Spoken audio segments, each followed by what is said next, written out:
Welcome everyone to our second class in a series on determining resistance of dynamic seating components.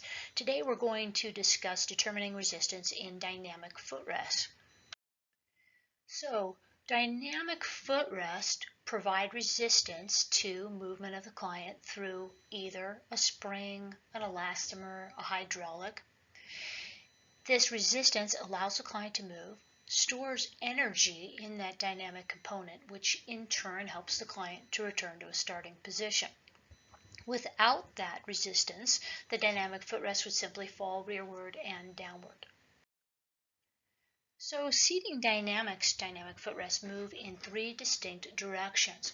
First is a telescoping movement that allows movement downward. Next is an elevation movement that allows the knee to extend and the foot to move forward. And then finally, movement at the ankle, providing plantar and dorsiflexion.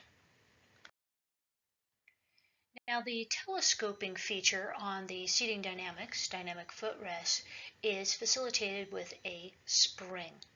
So this spring allows up to 1.5 inches of movement downward, telescoping downward. The default spring is blue, and that responds to about 40 pounds of force. There's also a yellow and green spring available that respond to 20 or 60 pounds of force. Now, this is not necessarily in relation to the weight of the client. I work with a lot of very lightweight clients who can move 60 pounds of force in that green spring. So it's important to look at the individual need. So to determine the optimal spring for the telescoping movement, we need to watch the client as they extend. If telescoping movement does not occur, then it might be the spring is too firm and we need to switch out to a softer one. If the client extends and the footrest telescopes as a result, but they do not readily return to a starting position, then we may need a firmer spring. If the client tends to move with different force on either side of their body, we can have a different spring in each dynamic footrest to capture that movement separately. These springs are really durable and generally do not need to be replaced. Now, knee elevation in the seating dynamic footrest is captured by elastomers. Recently, Seating Dynamics has changed this to a firmer elastomer to improve durability. There are 3 blue or firm dog bone shaped elastomers that sit inside this portion of the dynamic footrest that captures elevation, and they can be changed out if they become worn. There are yellow, softer elastomers that are available if less resistance is required. The resistance really needs to be checked about once a year because our clients can exert quite a bit of force through these dynamic components.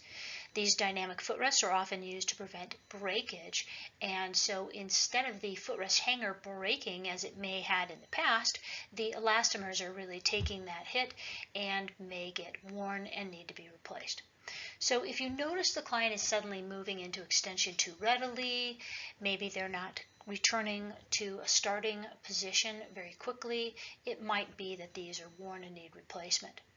Another thing you can do is just get a good sense of what do these usually feel like. So without the client's foot on the foot plate, you could simply move this through its range periodically. Get a feel for that. If you notice it's changing, then these simply may be worn. The plantar and dorsiflexion resistance cannot be changed right now. There is a firm elastomer in there right now that provides about 10 degrees of movement. But these elastomers can wear out if someone's exerting a great deal of force through them, and so the resistance should be checked again about once a year. If you notice the client is moving too readily into either plantar or dorsiflexion, maybe not returning to that starting position quickly, then it might be that replacement is indicated. We have written and pending video instructions on how to change the resistance in the dynamic footrest assembly.